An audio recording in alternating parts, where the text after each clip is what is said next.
Assalamualaikum warahmatullahi wabarakatuh, Bapak Ibu semua. Coba tebak ya, hal apa saja yang dapat menyebabkan bantuan seseorang menjadi terputus dan bantuannya tidak akan cair lagi. Ayo tebak, siapa yang sudah tahu di sini, Bapak Ibu sekalian. Jadi di video kali ini kita akan membahas beberapa faktor penyebab yang menyebabkan ya bantuan seseorang terputus.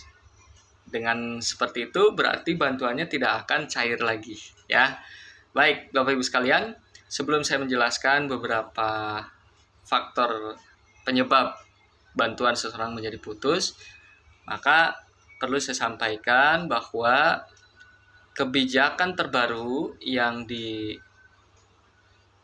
dilaksanakan ya, yang diterapkan oleh pemerintah saat ini, yaitu dengan hadirnya DTSN, Data Tunggal Sosial Ekonomi Nasional, maka data para calon penerima maupun penerima bansos atau bantuan pemerintah itu sudah seharusnya terdaftar di DTSN ya, Data Tunggal Sosial Ekonomi Nasional.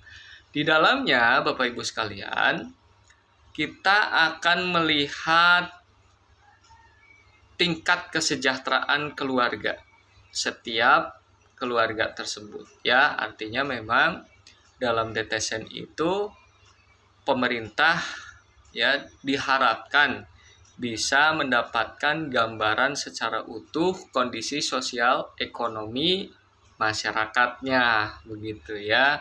Nah, dalam hal ini Bapak Ibu sekalian, saya seringkali menyampaikan bahwa desil ya atau tingkat kesejahteraan keluarga seseorang itu akan sangat mempengaruhi penyaluran bantuan sosial gitu. Karena memang DTSN yang kemudian di dalamnya ada desil itu sudah menjadi referensi, menjadikan desil tersebut acuan dalam konteks penyaluran bantuan sosial atau bantuan pemerintah ya.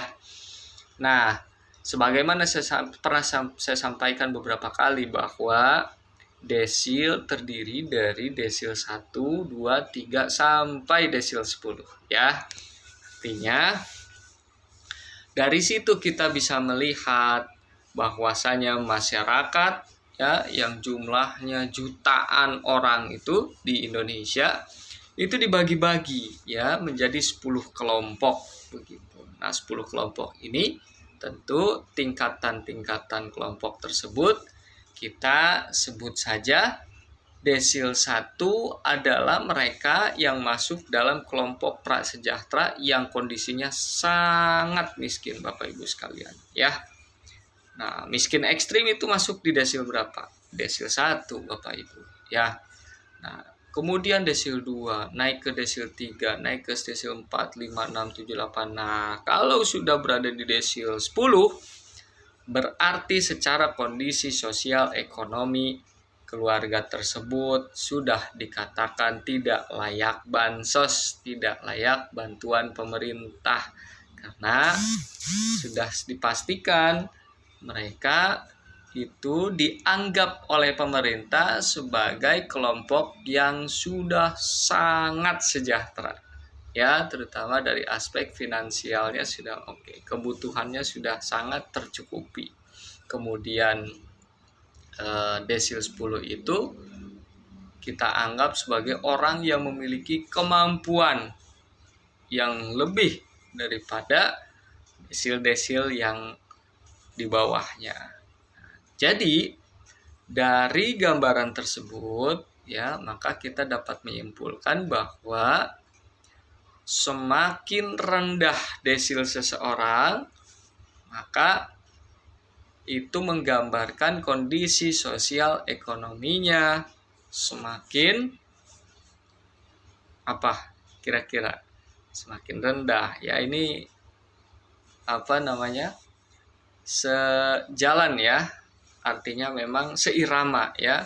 Semakin rendah desil seseorang, tentu sosial ekonominya berada di garis bawah ya. Semakin desilnya tinggi, maka desil seseorang itu menunjukkan bahwa kondisi sosial ekonominya sangat membaik, Bapak Ibu sekalian. Nah, itu satu ya. Dari sana kita bisa menyimpulkan ya bahwasanya orang yang tidak lagi mendapatkan bantuan ya, baik itu bansos PKH ya, program keluarga harapan, BPNT, bantuan pangan non tunai atau sembako dan lain sebagainya, maka dipastikan bahwa desilnya tinggi begitu Bapak Ibu ya. Jadi itu yang paling utama yang harus Bapak Ibu ketahui. Paling utama, sekali lagi ya, paling penting ya. Jadi desil itu merupakan salah satu acuan dalam konteks penyaluran bantuan sosial oleh pemerintah, begitu ya. Nah, lalu kemudian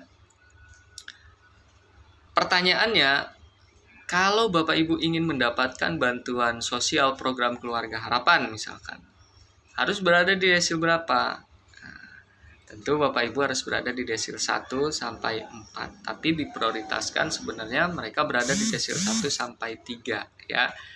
Lalu bagaimana dengan BPNT atau sembako? Tentu yang perlu diketahui oleh Bapak Ibu sekalian bahwasanya bantuan pangan non tunai atau sembako diperuntukkan bagi mereka yang berada di desil 1 sampai 4 ya. Desil 1 sampai 4. Dulu masih bisa tuh desil 5. Desil 5 masih bisa mendapatkan bantuan begitu ya, bantuan sembako. Tapi untuk tahun ini karena kebijakan terbaru sudah dilahirkan oleh pemerintah, maka desil 5 sudah tidak lagi menjadi prioritas bantuan pangan non tunai, sembako ya.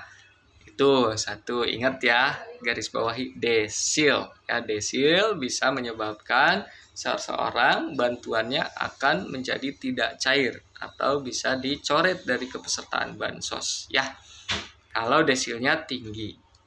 Kemudian Bapak Ibu sekalian, selain desil, seseorang bisa saja katakanlah desilnya oke nih ya, menjadi prioritas bansos, tapi secara administrasi kependudukan tidak rapih. Bagaimana maksudnya? Misalkan nih, saya kan sering menemukan Bapak Ibu sekalian ya, di tengah-tengah masyarakat ada kartu keluarganya belum update. Kartu keluarganya itu masih belum berbarcode, masih lama kakaknya. Nah, itu juga bisa menyebabkan bantuannya akan hilang ya, tidak akan mendapatkan haknya. Karena sebagaimana saya sampaikan di video-video saya bahwasanya NIK tidak padan, NIK ganda, kartu keluarga yang belum berbarcode begitu ya, status pekerjaan yang tidak sesuai dengan kondisi gitu ya, maka itu juga bisa menyebabkan bantuan seseorang akan terhenti ya, akan tidak cair begitu. Itulah yang kemudian perlu Bapak Ibu ketahui ya, bahwa bukan hanya desil ya, bukan hanya dusal desil gitu yang menyebabkan bantuan seseorang tidak cair, tetapi juga yang tadi saya sebutkan, administrasi kependudukan harus rapi. Maka dari itu, mulai dari sekarang Bapak Ibu harus tertib administrasi kependudukan. Itu juga penting Bapak Ibu sekalian ya. Jangan sampai Bapak Ibu ketika mengusulkan bantuan atau pada saat proses migrasi dari pos ke Bank Himbara ternyata terkendala dari aspek administrasi kependudukan, sehingga itu akan mengancam bantuan Bapak Ibu ya, artinya bisa berdampak terhadap penyaluran bantuan sosialnya Bapak Ibu sekalian ya. Seperti itu ya Bapak Ibu sekalian, dan nanti saya akan menjelaskan lagi hal-hal lainnya yang bisa menyebabkan bantuan seseorang menjadi terhenti atau terputus. Demikian, semoga bermanfaat. Silahkan share video ini kepada banyak orang supaya banyak orang terbantukan ya, mudah-mudahan bermanfaat informasinya. Bagi yang belum follow, silahkan follow dulu ya, ikuti dulu channel ini supaya tidak ketinggalan informasi penting lainnya dari saya. Terima kasih. Wassalamualaikum warahmatullahi wabarakatuh.